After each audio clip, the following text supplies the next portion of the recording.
Di video kali ini kita akan membahas alur cerita film yaitu Pembalasan Sang Ninja Assassin yang rilis pada tahun 2009 lalu. Seperti biasa supaya tidak ketinggalan di video berikutnya jangan lupa subscribe channel ini agar kalian selalu melihat info-info terbaru dari channel ini.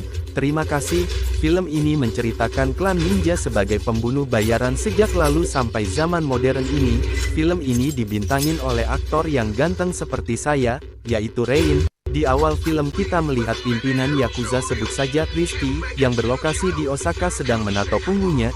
Dia merasa kesal karena merasa kesakitan. Si kakek tukang tato mengatakan kalau ada orang yang kesal dan kesakitan saat ditato maka orang itu tidak cocok hidup di lingkungan yang keras. Si Rizky pun merasa terhina dengan omongan bapak tukang itu. Kemudian datang anak buahnya membawa sebujuk surat berisi pasir hitam.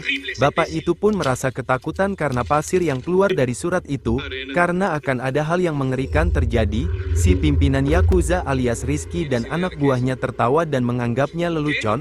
Kakek tua itu pun menceritakan kalau dulu ada surat berisi pasir hitam akan ada hal mengerikan terjadi. Lalu si kakek menunjukkan bekas luka di dada kirinya. Orang tua itu mengaku bahwa jantungnya adalah tanda keberuntungan. Terlihat bekas luka juga di tengah dadanya untuk mengingat dirinya akan kejadian yang mengerikan itu. Para Yakuza pun tertawa terbahak-bahak mendengar tentang para ninja saat zaman modern ini. Seketika salah satu kepala anggota Yakuza itu terbelah.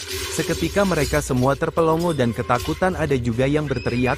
Lampu-lampu padam, mendengar suara pedang mengayu di mana-mana tanpa terlihat sosok sedikit pun. Satu persatu anggota Yakuza itu tewas. Si pimpinan Rizky pun menembak pistol tanpa arah karena saking takutnya. Dan dia juga mengatakan akan membayar berapapun kepada ninja yang ia hadapi asalkan tidak membunuhnya. Namun tak ada jawab sama sekali. Si kakek tua mengatakan kalau semua itu sia-sia. Berbicara dengan makhluk ini karena mereka bukan manusia melainkan iblis yang dikirim dari neraka. Ketika panik tangan si Rizky tiba-tiba putus dan kepalanya ditebas. Seketika itu tewas sangat mengerikan.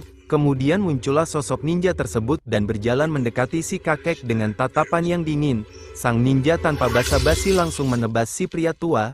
Kemudian berpindah di kota Berlin. Di markas Ikropol, seorang agen penyelidik sebut saja Mika menemui atasannya yang bernama Maslow.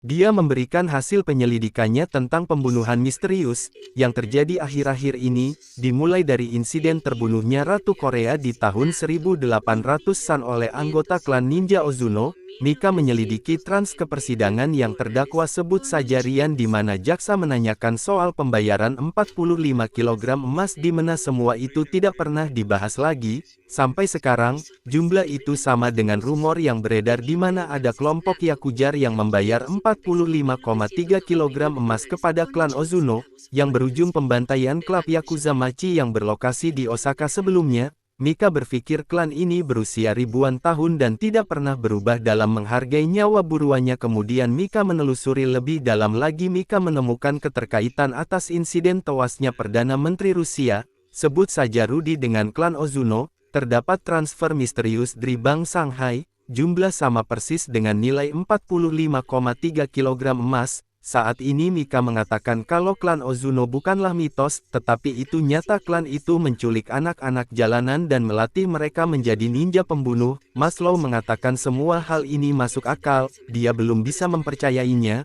Kemudian berpindah di sebuah lokasi pencuci pakaian atau disebut laundry. Terlihat seorang pria yang sedang mencuci pakaiannya, dan di sampingnya ada seorang perempuan, ingin meminta bantuan pria itu. Saat pria itu mendekatinya dia bertanya, "Kamu dari klan mana? Sedang apa kamu di Berlin?" Sang wanita merasa kaget. Kemudian wanita itu langsung menyerang pria itu dan terjadilah pertarungan. Seketika pemilik laundry melihat apa yang terjadi. Dia melihat hal aneh ketika melihat laundrynya keluar darah dari dalam mesin cuci, dan bapak ini pun terpelongo.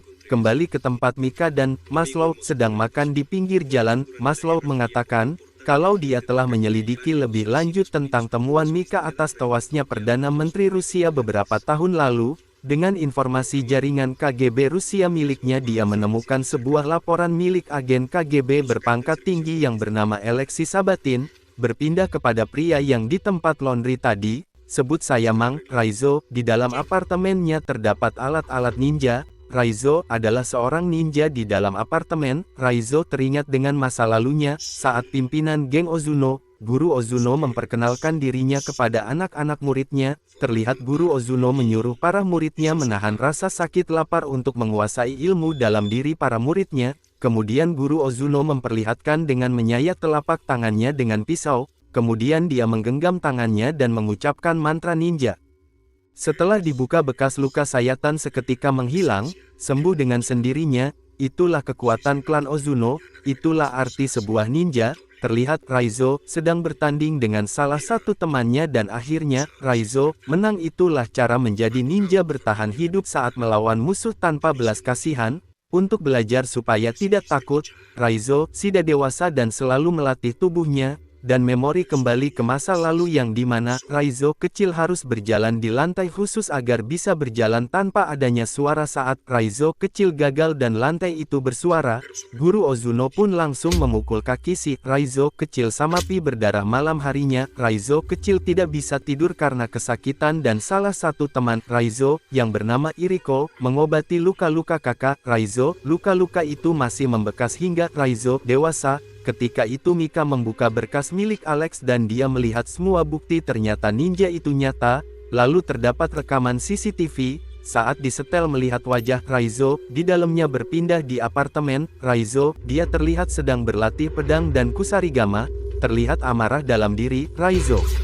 Raizo kemudian mengingat masa lalu saat dia masih remaja dia bertarung dengan sebayanya. Awalnya Raizo bisa mengendalikan pertarungan namun lawannya menggunakan cara licik untuk mengalahkan Raizo. Ozuno pun mengatakan itu belum ada rasa sakit. Lalu Ozuno menekan dalam perut Raizo. Itulah yang rasa sakit yang sebenarnya. Raizo terlihat berteriak kesakitan. Hingga malam tiba rasa sakit itu tidak hilang. Pagi harinya saat Ozuno melihat Raizo, ternyata Raizo bisa menguasai rasa sakitnya. Kemudian saat Mika pulang ke rumah meneliti bekas laporan milik Maslow, di sana tertulis gunungan kuno di abad 14 seorang penjelajah muslim sebut saja Afdal, mengunjungi salah satu dari 9 klan tetua yang bernama klan Pasir Hitam di dalam sido terpencil yang tersembunyi di pegunungan salju. Afdal melihat perayaan makan malam dan pertunjukan pertarungan bela diri dua bocah kecil yang berusia 10 tahun, berpindah ke Raizo. Saat Raizo di perjalanan teringat masa lalunya bersama Iriko. Terlihat Iriko memotong tali bonsai. Raizo melihatnya mendekati Iriko dan menyatakan bahwa Iriko akan dihukum karena tindakannya. Iriko mengatakan kalau jantung pohon akan tahu mereka akan tumbuh. Raizo menjawab kalau pohon tidak punya jantung, sedangkan menurut Iriko, semua makhluk hidup mempunyai jantung. Raizo lalu menjawab lagi kalau dirinya tidak memiliki jantung. Kemudian Iriko menempelkan ke dadanya Raizo. Rama bilang kalau dia mendengar jantung Raizo dan mengatakan kalau jantungnya merindukan Iriko. Raizo pun tak percaya. Iriko kemudian menyuruh Raizo untuk menderkan jantungnya. Kemudian di suatu masa, Raizo ditutup matanya dan memulai pertarungan sebagai tantangan latihan. Selama setahun penuh, Raizo bertarungnya bisa mengandalkan indera pendengarannya.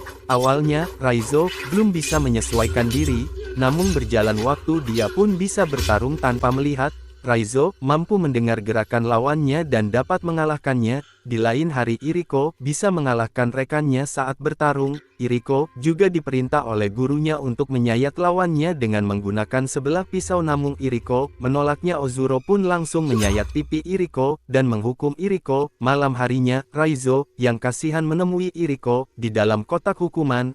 Raizo memberikan air minum pada Iriko yang terlihat kehausan. Di suatu malam seketika hujan lebat, Raizo melihat Iriko sudah tidak ada di tempat tidurnya.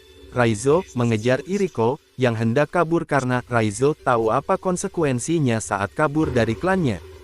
Namun Iriko tetap melanjutkan untuk kabur. Terlihat Raizo dewasa membawa foto Mika dan alamat di belakang foto Mika. Raizo mengingatkan bahaya tentang mereka karena Maslow tidak pernah dicurigai saat masa karirnya. Dia diperiksa oleh Propos Pertahan Dalam Negeri CIA dan lain-lain berdatangan.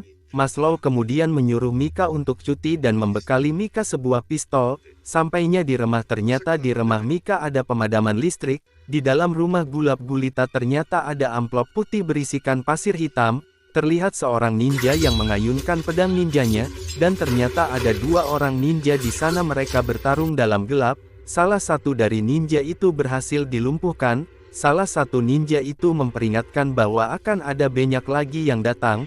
Mereka tidak akan berhenti sampai Mika mati. Suara itu mengatakan bahwa dia akan membantu Mika. Kemudian muncullah sosok dari bayangan. Dia adalah Raizo, dia yang menyelamatkan nyawa Mika. Mika terlihat mengenal Raizo dari rekaman CCTV. Raizo pun mengajak Mika untuk meninggalkan tempat itu. Di masa lalu, Raizo teringat Ozuno saat menugaskan sebagai seorang asasin. Dia ditugaskan Ozuno untuk membunuh seseorang dan mengambil arloji emas di tangannya. Kemudian, Raizo menemukan pria itu dan langsung melakukan serangan, namun targetnya ternyata kuat. Dia masih bisa melawan.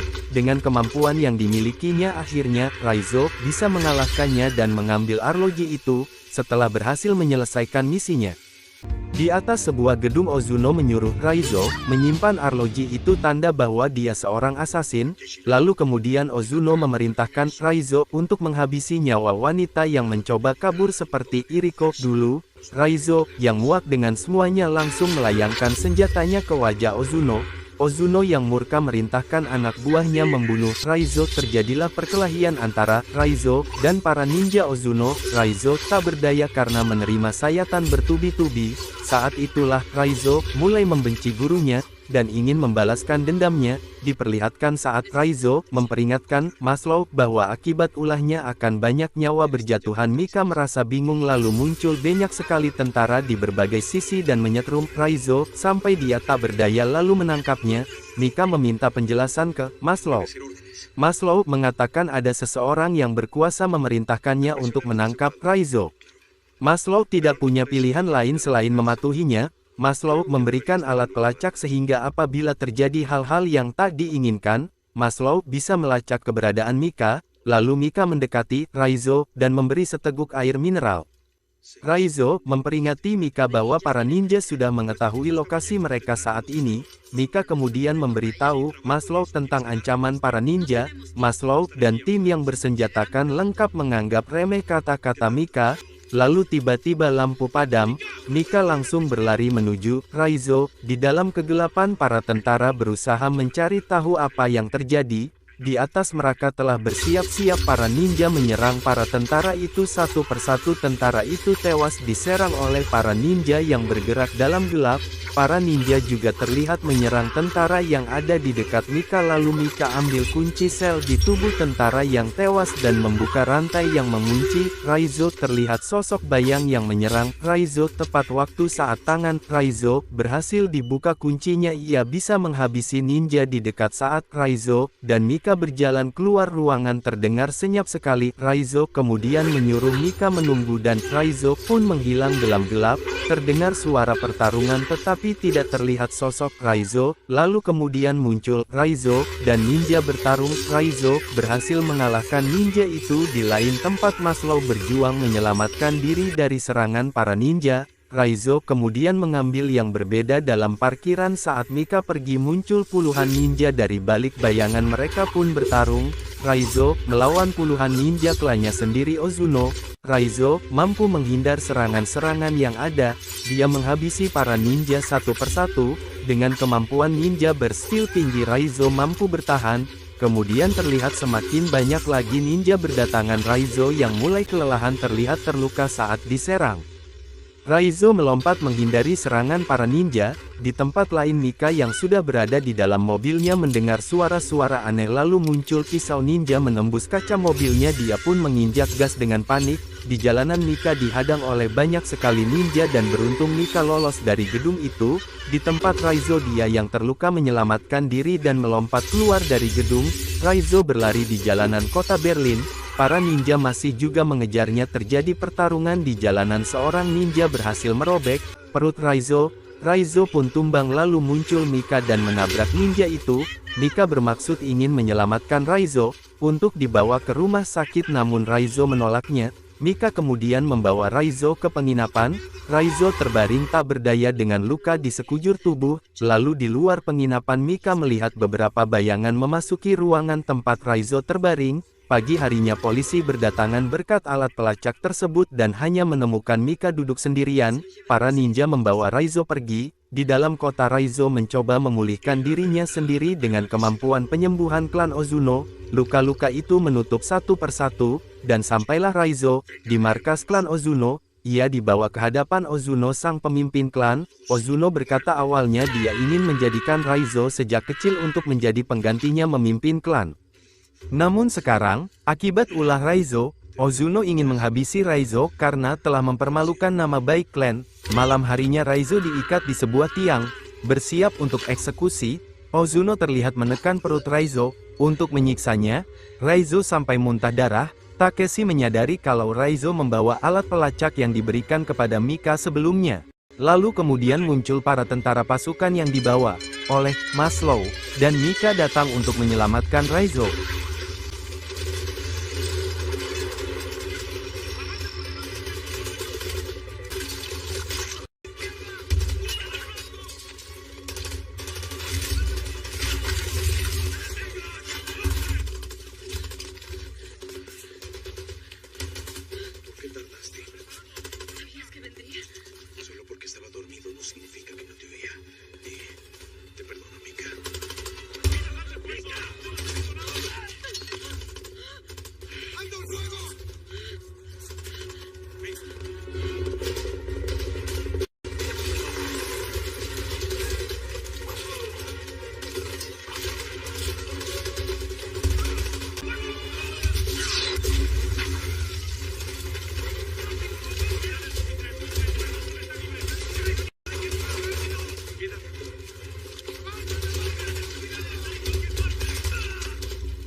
Inilah pertarungan epik yang ditunggu-tunggu. Lalu Takeshi memasuki ruangan dan di dalamnya sudah ada Raizo yang menunggu, dengan dua pedangnya yang siap membalas dendam atas pacarnya yang dieksekusi oleh Takeshi waktu itu.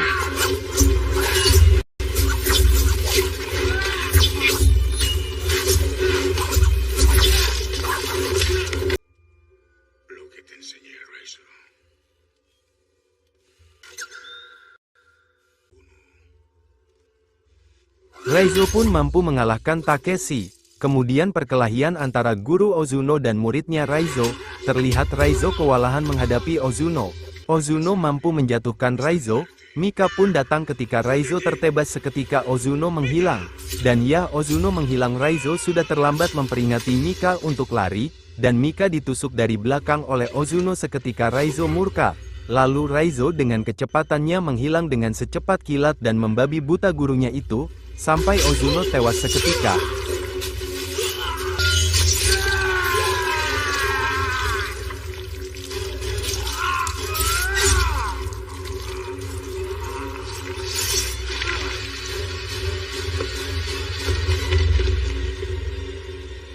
Di bangunan itu Raizo mendengar jantung Mika. Raizo membawa Mika keluar, lalu Mika tersadar karena memiliki jantung spesial tidak seperti manusia pada umumnya. Berakhirlah film ini bro. Akhir yang membagongkan, berakhirlah film ini bro. Akhirnya balas dendam Raizo terbalaskan dan Raizo pun hidup bebas dari dunia yang menyiksanya. Sekian dari alur cerita ini, semoga kalian semua terhibur. Lebih dan kurang saya mohon maaf. Salam Andisha Channel.